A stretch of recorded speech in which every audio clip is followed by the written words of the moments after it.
Ladies, remember this. Your value is not determined by anyone's opinion of you. When you stop seeking validation, set clear boundaries, and stop chasing attention, you will become the woman who not only commands respect, but also attracts the right kind of love. It's about owning your worth, being authentic, and standing firm in who you are. That's when your true power shines through. Self-worth and independence are deeply intertwined forces that shape the way we live, love, and lead. When you know your worth, you stop begging for attention.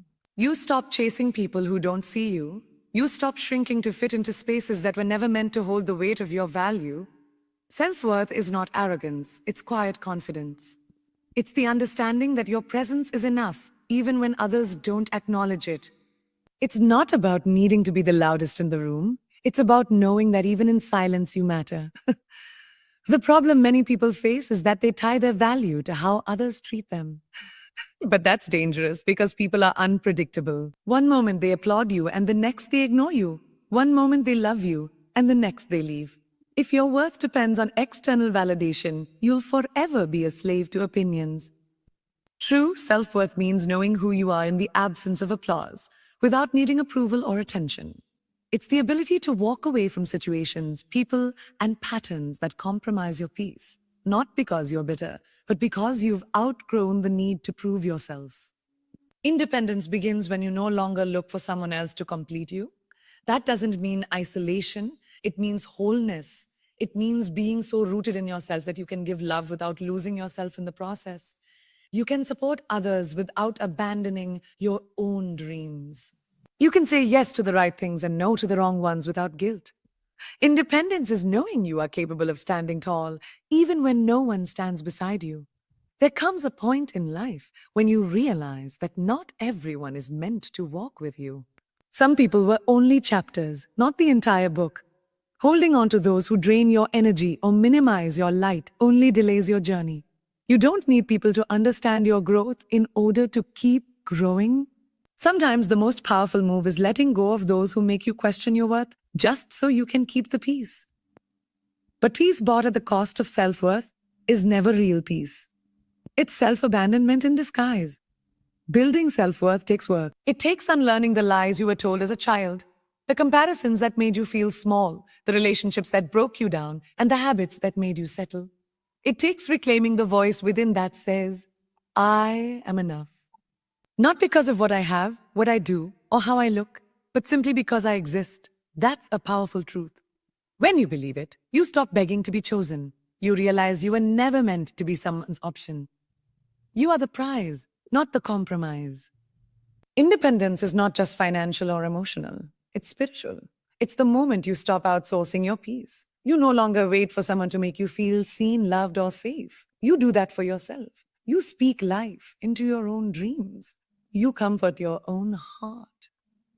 You walk into rooms with your head held high, not because you think you're better, but because you know you belong. Independence is about choice, the choice to stay or walk away, to respond or remain silent, to love without attachment, and to give without depletion. When you have self-worth, you don't settle. You don't tolerate breadcrumbs when you know you deserve the whole loaf. You stop explaining your boundaries to people who are committed to crossing them. You start protecting your energy like your life depends on it, because it does. Your energy shapes your reality, and people who respect your worth will never make you question it. They will never force you to shrink, to hide, or to bend until you break. They will honor the parts of you that took years to rebuild. Real independence is living in alignment with your truth even when it's inconvenient. It's refusing to pretend just to be liked. It's choosing solitude over fake connection. It's standing alone rather than being surrounded by people who misunderstand your value. It's the courage to build the life you desire, brick by brick, without waiting for someone else to hand you a blueprint.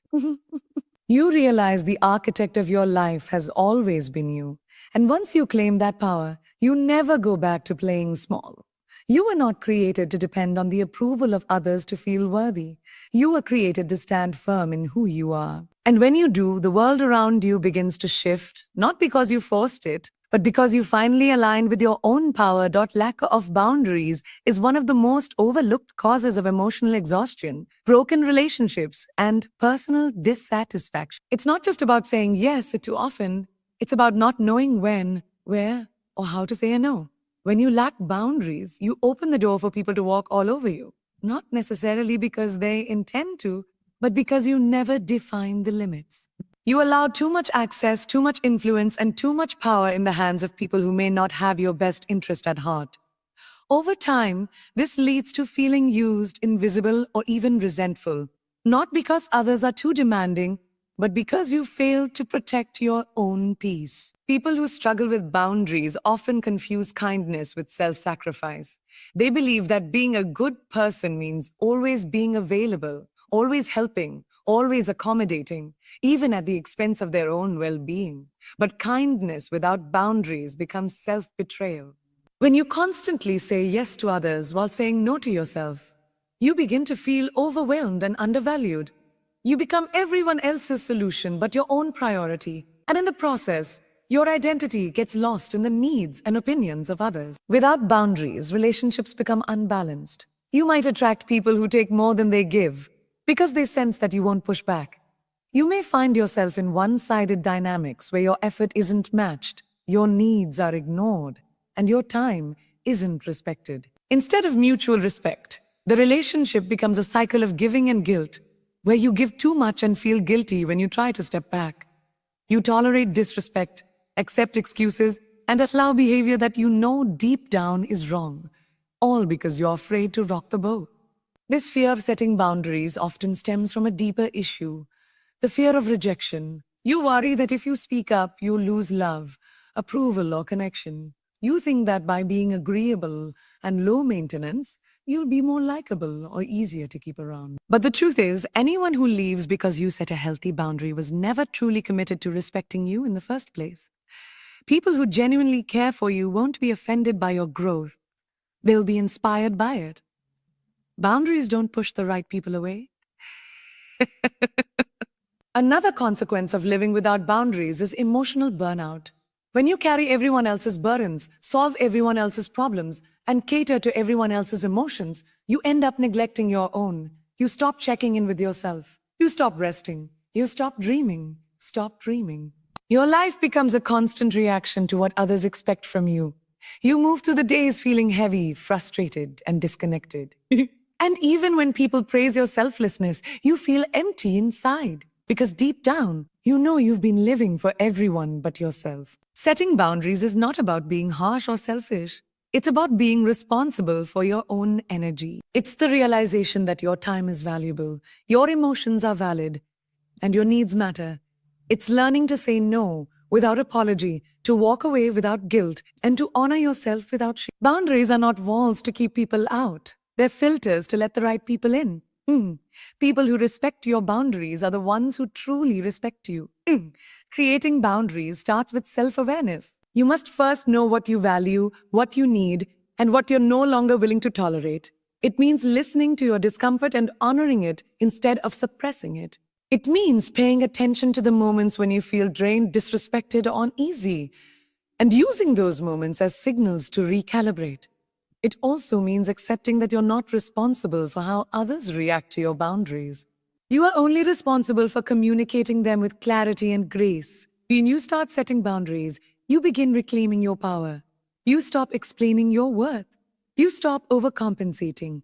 You start living from a place of intention, not obligation. You realize that protecting your peace is not a luxury, it's a necessity. Boundaries are how you teach people to treat you, but more importantly, they're how you teach yourself that you are worth protecting. And once you fully understand that, everything around you begins to shift. Because you finally start choosing yourself. Desperation for attention is a silent struggle that many face but few are willing to admit. It can wear 1,000 disguises: loudness, constant social media updates, exaggerated stories, or even playing the victim just to feel seen. At its core, this desperation is not about vanity, it's about validation. It stems from a deep, unmet need to feel important, acknowledged, and worthy. When a person doesn't feel significant in their own eyes, they begin to seek significance in the eyes of others, often at the cost of their dignity, peace, and authenticity. The hunger for attention often begins in childhood. A person who grew up feeling ignored, overlooked, or emotionally neglected learns early on that in order to be noticed, they must perform, impress, or create drama. They internalize the belief that their natural self isn't enough. So they build a persona louder, flashier, more agreeable, or more dramatic, just to ensure they're not forgotten. But this persona becomes a prison. They start living for applause instead of alignment. Their sense of worth becomes tied to how many people are watching, how many are liking, and how many are responding. And without that external noise, they begin to feel invisible. Desperation for attention is not just about craving compliments or spotlight moments. It's also about fearing silence, solitude, and being alone with one's own thoughts. When attention becomes a lifeline, the absence of it can feel like abandonment. This creates a constant need to fill the void with noise, distractions, and validation, even if it's from the wrong sources. A person in this state might stay in toxic relationships just to avoid loneliness, or engage in behaviors they don't believe in just to be accepted. They would rather be noticed for being chaotic than risk being unseen while being authentic. This desperation leads to emotional instability. Because when your worth is based on how others perceive you, you're constantly chasing approval. One moment you're high on a compliment, and the next you're spiraling because someone didn't respond the way you hoped. Your emotional well-being becomes tied to unpredictable external factors. The problem isn't the desire to be acknowledged, it's the dependence on it. When you depend on attention to feel valuable, you give other people the remote control to your self-esteem. You allow their presence, or lack thereof, to dictate your confidence and your clarity. Living for attention also distorts your sense of identity. You begin to morph into what you think people want you to be. You suppress your real opinions, your real emotions, and even your real goals just to remain likable or relevant. But the more you do this, the further you drift from your truth. You find yourself in rooms you don't belong in, surrounded by people who don't truly see you, because you've never shown them the real you.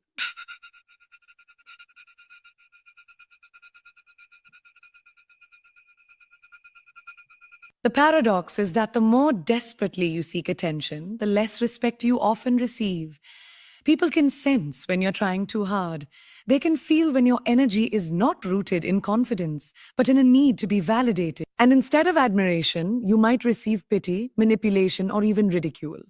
Genuine respect and influence come not from seeking attention, but from embodying self-respect. It comes from being comfortable in your own skin, whether people are watching or not. It's not about being seen, it's about being real. To break free from the cycle of attention seeking, you must first confront the emptiness that drives it. You have to ask yourself, what am I really looking for?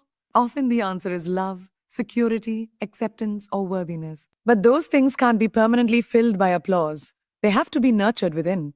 You have to become the person who sees yourself clearly, who validates your own efforts, who claps for yourself in private, who can sit in a room alone and still feel whole. When you begin to value yourself, you stop begging for others to do it for you. You stop trying to entertain your way into people's hearts. You stop sacrificing your authenticity for visibility. The loudest person isn't always the most confident. Sometimes they're just the most afraid. Real confidence is quiet. It doesn't need to be center stage. It doesn't chase attention. It attracts respect by simply being honest, grounded, and whole. And once you become rooted in your own worth, you no longer fear being overlooked, because you finally stopped overlooking yourself.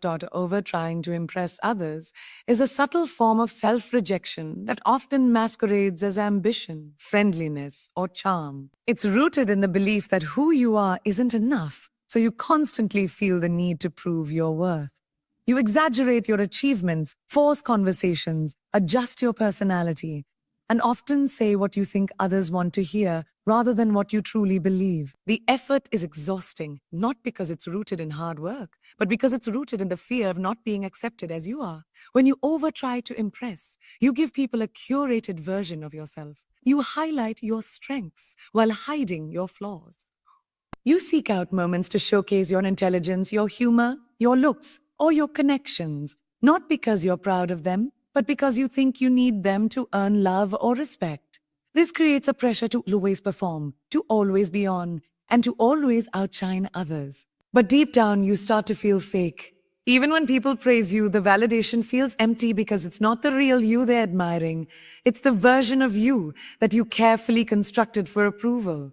This behavior can come from early experiences of feeling inadequate. Maybe you grew up constantly compared to others, or maybe you were praised only when you achieved something. So you learned to tie your worth to performance. You started believing that love must be earned and that acceptance comes at the cost of authenticity. The result is a lifetime spent hustling for validation, measuring your value by how impressed others are. But the truth is, the more you try to impress, the more disconnected you become from yourself. Over trying to impress others often leads to shallow connections. You attract people who are drawn to your image, not your essence. Relationships based on performance are fragile because they rely on continued effort to maintain a persona. The moment you show your vulnerability or stop entertaining, the attention fades. This can leave you feeling lonely, even in a crowd. You're surrounded by people, yet feel unseen because you never gave anyone the chance to see the real you. Trying too hard to impress can also distort your decision-making. Instead of choosing paths that align with your soul, you choose paths that appear prestigious or popular. You accept opportunities you don't truly want just because they make you look successful. You say yes when you want to say no, and you stay silent when you should speak up. Life becomes a performance, not a reflection of your inner truth. And even if you achieve external success, it doesn't feel fulfilling because it came at the cost of your authenticity.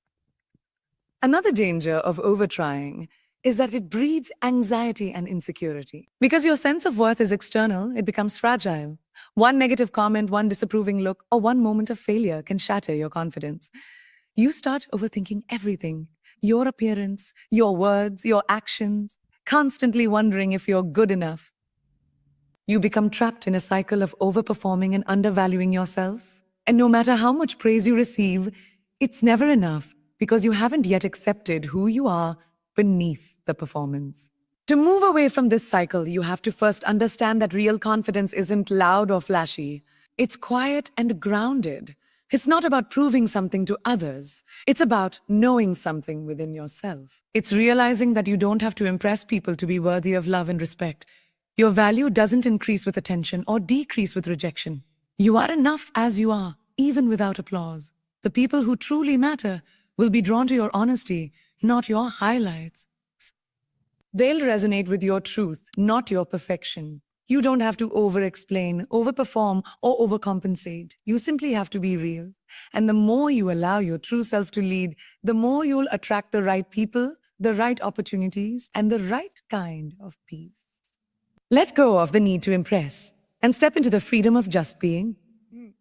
Because in a world full of noise and performance, authenticity is what truly stands out. Being too available is a habit that often comes from a place of good intentions but ends up backfiring in the long run. It can be rooted in kindness, loyalty, or even love. But when it's not balanced with self-respect and personal boundaries, it sends the wrong message. It tells others that your time, energy, and presence are limitless, that you'll always be there no matter how you're treated, and that your needs will always come second. And over time, this can lead to being taken for granted, overlooked, or even disrespected. The constant availability can stem from a fear of being forgotten or replaced. You want to show people that you care, that you're dependable, and that you're someone they can always count on. But when you're always accessible, always saying yes, and always ready to drop everything for someone else, it stops being a sign of love and starts looking like desperation. It communicates that you have nothing else going on, no priorities of your own, and no sense of value that demands mutual effort. Instead of earning deeper connection, you often find yourself chasing it. People naturally value what they have to earn. When you're too available, you remove that sense of effort. You give others everything up front, your attention, your time, your emotions, and they never have to work for it. That effortlessness can make your presence feel less special, less rare, and less appreciated. The unfortunate truth is that the more available you are, the less people tend to value your presence.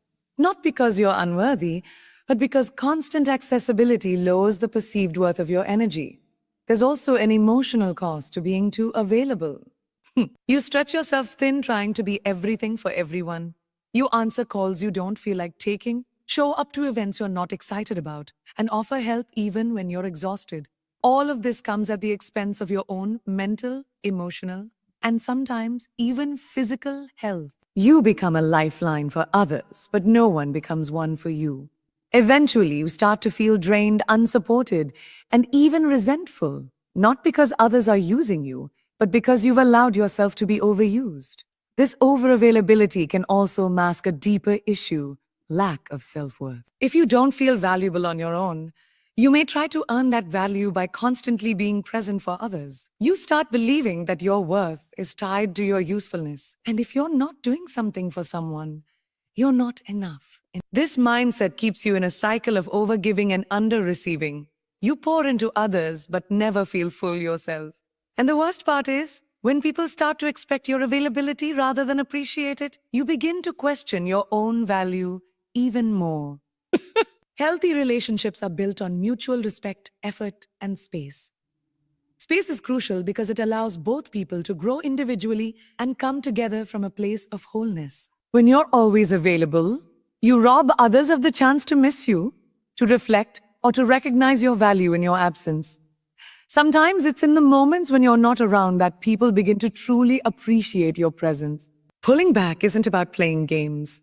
It's about honoring your own energy and letting others meet you halfway. Being less available doesn't mean being cold or distant. It means being selective. It means checking in with yourself before you say yes. It means realizing that your time is precious and not everyone deserves unlimited access to it. It means making sure you're not overgiving just to avoid feeling unwanted or alone. Because real connection doesn't require constant proximity. It requires mutual respect, understanding, and balance. When you learn to value your own time, others start valuing it too. When you stop dropping everything for people who don't reciprocate, you create space for those who will. When you start protecting your peace, your presence becomes more meaningful. People begin to notice the difference between having access to you and having to earn that access. And that's when you shift from being an option to being a priority, not because you demanded it, but because you finally recognized your own worth. Allowing disrespect is one of the most silent ways a person chips away at their self-worth. It doesn't always start with something loud or obvious. It begins subtly, maybe with a joke that stings, a comment that crosses a line, or a tone that feels condescending. At first, you brush it off. You tell yourself not to overreact. You make excuses for the other person. You convince yourself it's not a big deal.